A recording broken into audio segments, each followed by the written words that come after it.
guys, ready for chapter 13 of Sir Farts-a-Lot Hunts the Booger.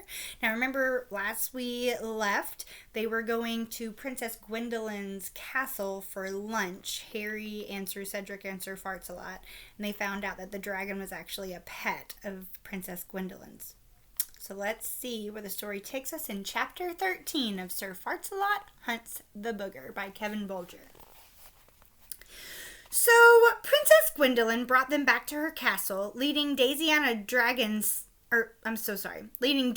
leash and stopping now and then to let the dragon sniff or scorch things that caught its interest.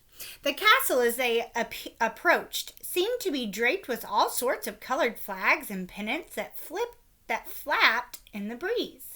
But as they got nearer, they saw these were really princesses waving silk veils at them from every battlement and tower window. I wonder how many tower windows and battlements there were. So here's the picture of them waving those silk things there. Silk veils, they said. They entered the castle gates. Princesses fluttered into the courtyard from all directions, smoothing their royal gowns and fussing with their tiaras and shoving one another out of the way in a most unprincessly fashion. "Oh, love," sighed a princess. "Oh, romance," sapped another. "Oh, please," sneered Gwendolyn. Gwendolyn's sisters huddled together in a phalanx of princesses, tittering like pigeons, making goo-goo eyes behind their veils and nudging each other aside with an occasional sharp elbow. "Hello, Sir Knights," they cooed, batting their eyelashes. "I get the wet-head," whispered the princess with a lisp. This was Griselda. "Dat other one must be 70 years old." "Get out," said the princess, who was extremely bossy. "He can't be a day over 60, and I say he's dreamy." The princesses invited their guests to lunch, which they insisted on calling a luncheon. They led them to the dining hall where a long table was set with frilly placemats and fancy dishes. Sir Farts-a-Lot was seated between the princess, who was extremely bossy, and the princess who always talked about herself. For some reason, he spoke very little.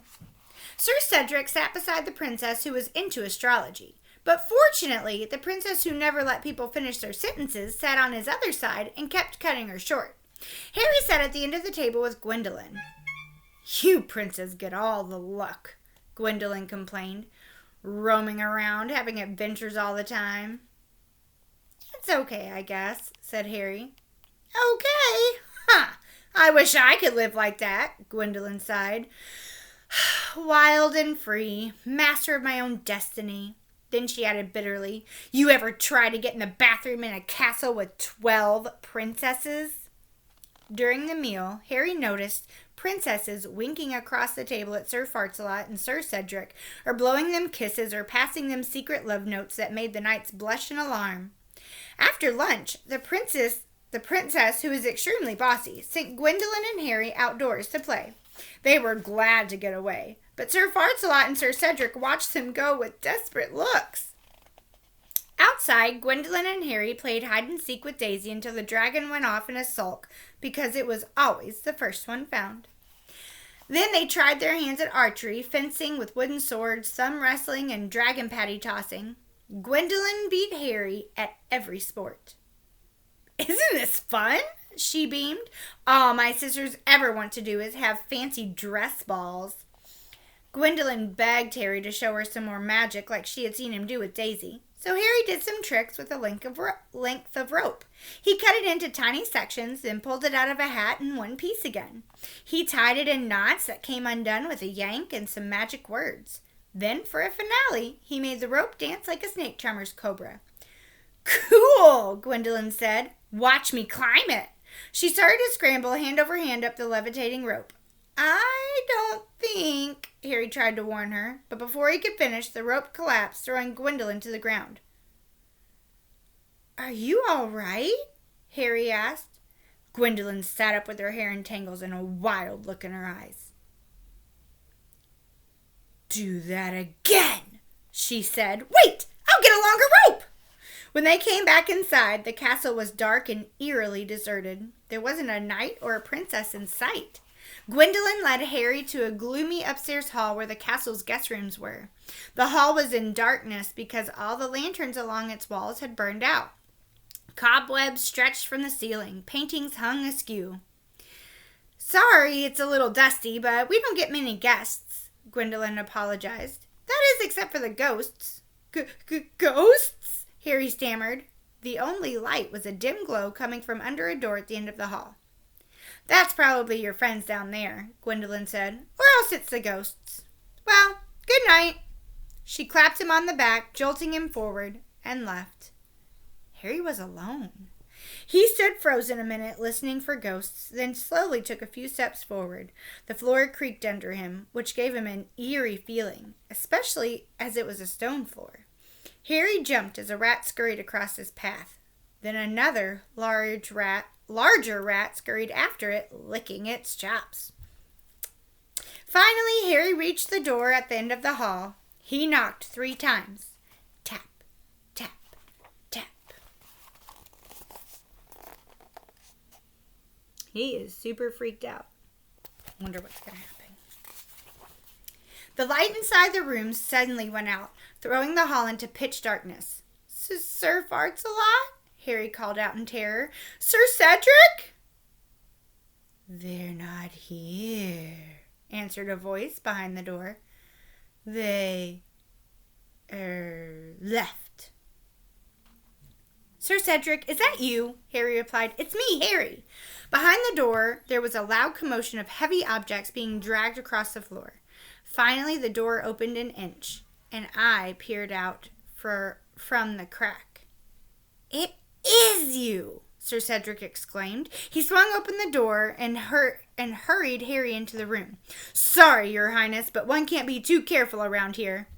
Inside was a large, dusty bedroom lit by moonlight. Sir Fartsalot stood by the open window, keeping watch from behind a curtain.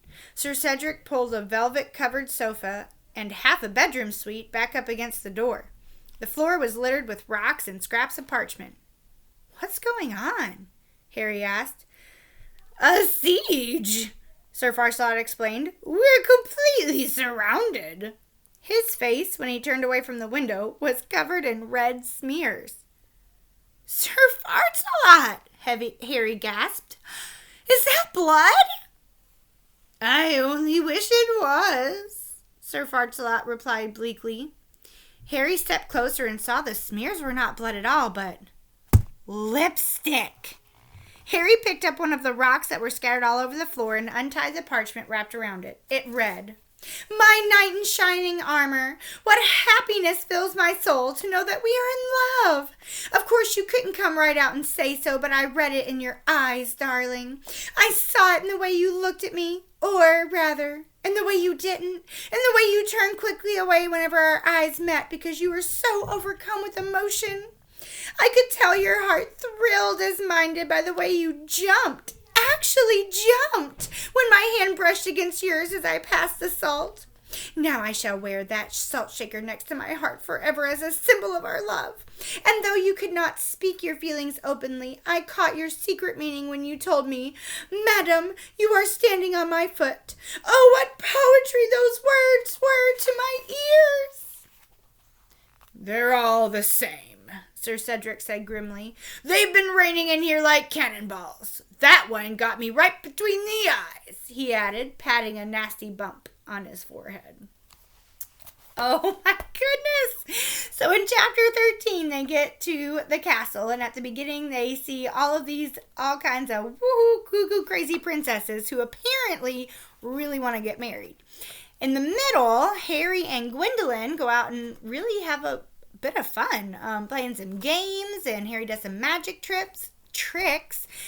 And then at the end, Harry joins Sir Fartsalot and Sir Cedric into a bedroom where he finds out that all of these cuckoo princesses have thrown love notes attached to rocks through the window, claiming that all of them are now in love with one of the two of those knights.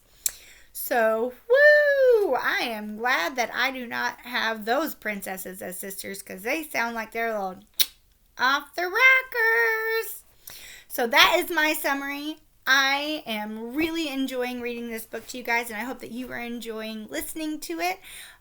Make sure that you are staying healthy, that you are staying sane yourselves and getting outside and playing.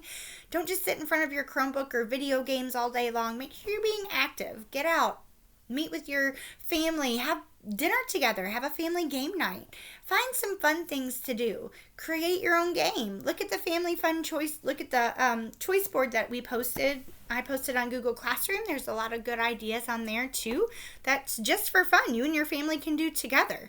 So I want you guys to have a good rest of your day. I love you and I miss you like crazy. And I will see you guys later.